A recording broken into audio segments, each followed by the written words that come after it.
The cold snap we just endured did not do well for Tesla, and so, of course, that means Tesla's just not going to sell cars anymore. Definitely not in cold climates. Oh, wait, they will. Oh, wait, they're already making changes over the air to improve how it works. Joining me this week to discuss it is my good friend Mark from the Tesla Life. We will get into it. I am Brian. Welcome to Futuraza. Before we get started, I did want to say a big thanks to newest patrons, Christopher and Tony, and upgrading patrons, Bill and Mark, who joined and upgraded. Thank you so much. This is how I'm able to, keep going, get out to all these events, and have all the fun I can have. And by the way, Mark, I don't know if I told you, but on the 18th, I'm going to a members-only event for the Owners Club of Oregon, where I will get to get inside of a Cybertruck. So get inside. Wow. I might actually just have to live stream it. Otherwise, how will I know it actually happened? And then I can answer questions, because I do have questions that I have not seen answered, and I gotta get them done. I gotta do it, man. It's gonna be exciting. That would be exciting. And Mark is going to be joining us in June at the Muskegon event in Michigan. There, June 15th. Check it out. It looks like for our ticketed Plaid Day event on the 16th, we will have a Cybertruck there to do some runs. So those tickets might just sell. That'll be great. So we'll see what we can do about that. Very good. So you've got this update we saw. Not a Tesla app had it. Was it cold recently? I have not heard. Well, this, of course, is response to what happened in Chicago. Not necessarily a direct response. Tesla's always updating their software. They're always testing, iterating, and trying to make things better based on the data that they collect and can see through the millions of cars that they now have on the road, and of course experiencing all these different temperatures and seasons throughout the world at this point. So not a surprise that they're actually taking some of these things into account. But as mentioned, Not a Tesla app has found a few nuggets that indicate that these things are now being considered and updated again through an over-the-air update. So we've got one thing which is kind of interesting is the charge port is going to be now preheated as you are coming to a scheduled stop at a supercharger. So they must have noticed in some cases that flap may have frozen shut based on the temperature outside or the snow, the ice, the rainfall, whatever's happening. Although I'll have to say that in all of my winter excursions, I've never had the flap freeze when I was out. But certainly, if you get the right conditions, I guess it could happen. Freezing rain could do that. I could see that, especially if you were parked and then went to charge and hadn't, had left it out. I could see that happening. Now, I didn't know the charge port had a heater. Did you?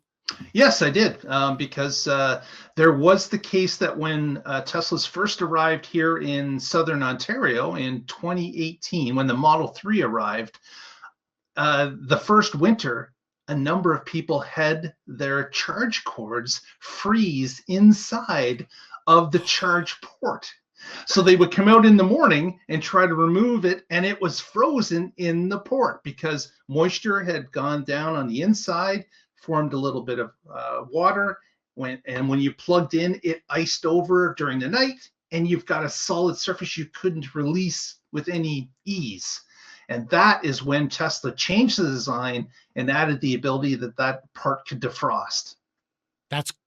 It's so simple. It's so elegant. Why not? Now, there's another change or two. What else have we got going on there? Another part that they've added is for the older vehicles, where it is now adjusting the battery range estimates depending on external factors that it sees. So including your drive history, of course, the temperature that's outside. It's now making adjustments to how long of range it's displaying to the owner based on those external factors that previously were not considered. So that's another piece of update that has happened. And that's, again, something so simple. Tesla has all this data, and unlike most manufacturers do not have the data. They do not have a way to get data from the customer. They have to be reactive instead of proactive. But Tesla can see this. They can find solutions that don't require them to build a new car. I saw a lot of people after the Chicago freeze saying Tesla needs to put shelters over all the chargers. They need to put, make all these huge concessions for the once in a decade storm when it would matter. And it only mattered in like 2 or 3, maybe 4 locations. So no, we don't need to carpet the world. We just need to put on some slippers, is the way I see it. They've got to just find little things like this that they can do. Was there a third item, or was it just the 2? No, there was one more. We all know about preconditioning. As you're arriving to a charger, the car will start to warm up the battery so that you'll be able to take a charge a lot quicker based on the battery being at the right temperature. Their plan now is that they've added a timer to the preconditioning.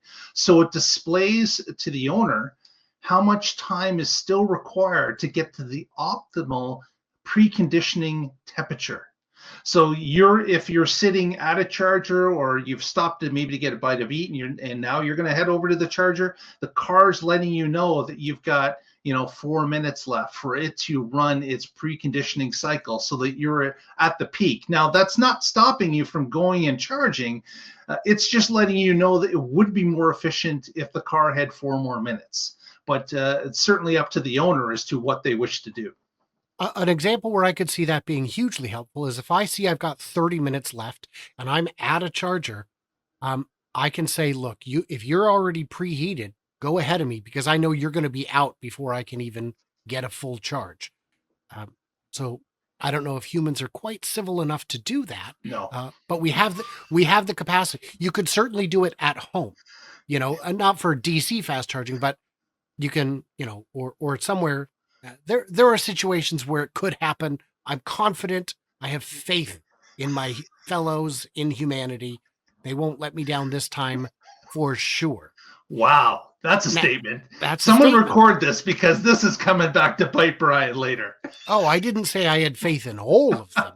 I said I have faith in some of them. Yeah, I could probably name all 7, but the some notes for people who may not know better, and there's no shame in that. You can't know until someone teaches you something, is put in your destination for the charging. Well, I know where the charger is. Yes, but if you put it in the navigation, it'll preheat. And if you don't put it in, it won't preheat. Well, sometimes it doesn't matter, but in cases of extreme cold, it does. So always put in, if you're going to a charger, even if you know how to get there, put it in. So it'll speed up your charge time when you do arrive. And it'll tell you, by the way, there are no stalls available. Go somewhere else. That's also helpful. And it looks like, by the way, the big problem was that they were using the wrong blend of antifreeze, basically, in the cooling line, in the charging line. The charging cables are liquid cooled, and they had the summer blend instead of the winter blend, or the winter instead of the extreme winter, is one theory I had heard. Did you hear something different? I didn't hear that one, but that certainly makes sense. I heard what really compounded the problem was that when vehicles would arrive at the supercharger, there were extra lines. And of course, with the cold temperatures, waiting even 15 minutes for that line to start to move, your car would get colder and the battery efficiency charging would drop because it wasn't able to keep up against the weather. The other one I heard was that at some of these locations, there were stalls out that didn't show as out on the supercharger app. It showed as available. So everybody went to that one location that had 4 open stalls that were actually 4 closed stalls. Right. And that made it worse. And one other problem that compounded it as well was that the education of some of the drivers was a little bit lower on they had not read the manual, let's put it that way. There were situations where someone did not realize that once your car got to being stone cold from not running, is that you can plug it into a supercharger. It's going to take half an hour or 45 minutes in some case for it to start to trickle charge, even on a supercharger. And a lot of people were plugging them in thinking, oh, it's broken, or it's not operating, the supercharger's in trouble. And they were relaying this to other people in line. So it just cascaded into waiting and longer periods. And of course, all the vehicles were cooling down. It was a comedy of errors in a number of ways.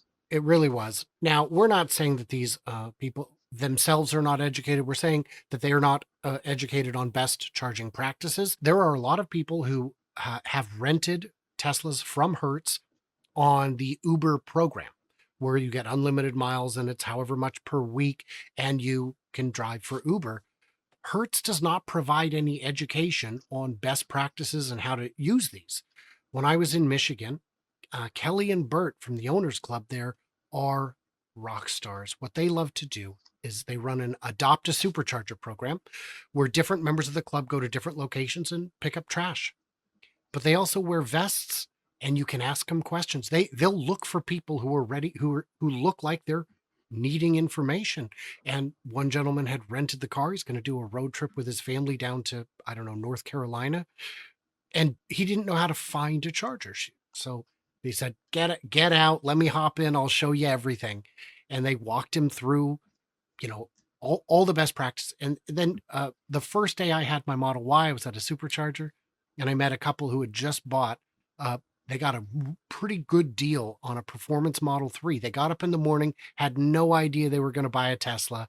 And here we are. I think they paid $36,000 for a pretty new Model 3 performance. And they said, man, this is great, but boy, this last 20% is taking forever. And I said, don't go to 100 unless you have to. Leave it at 80. Just go 20 to 80 and it'll be so zippy quick you won't even think twice about it. That's right. Awesome. I'm glad someone was here. So if you're at a supercharger and you see someone who looks super confused, offer a helping hand, won't you? What are we forgetting? Anything important, Mark? I think we covered it. I think we did. So in the comments, what did we miss? What did we misunderstand? Leave it. You got to leave it. Head over to check out the Tesla Life there. They do some good work and some terrible work. I'm going to write a letter. I'd like to speak to the manager. And by the way, guys, that was a force of habit. These are not falling out. I've got new headphones so that I no longer run the risk of them just literally falling out of my head while I'm doing it. So thank you for all the peer pressure. It worked. I have new headphones. So yeah, everybody else, like, subscribe, do the usual things. You can offer me some support if you like what we do. For everybody else, stay tuned, stay juicy. And I cannot wait to hear from you clever robots, perhaps in Michigan on June 16th and 15th for the events. The 15th one is free. The 16th one is ticketed and worth it. Thanks again, Mark.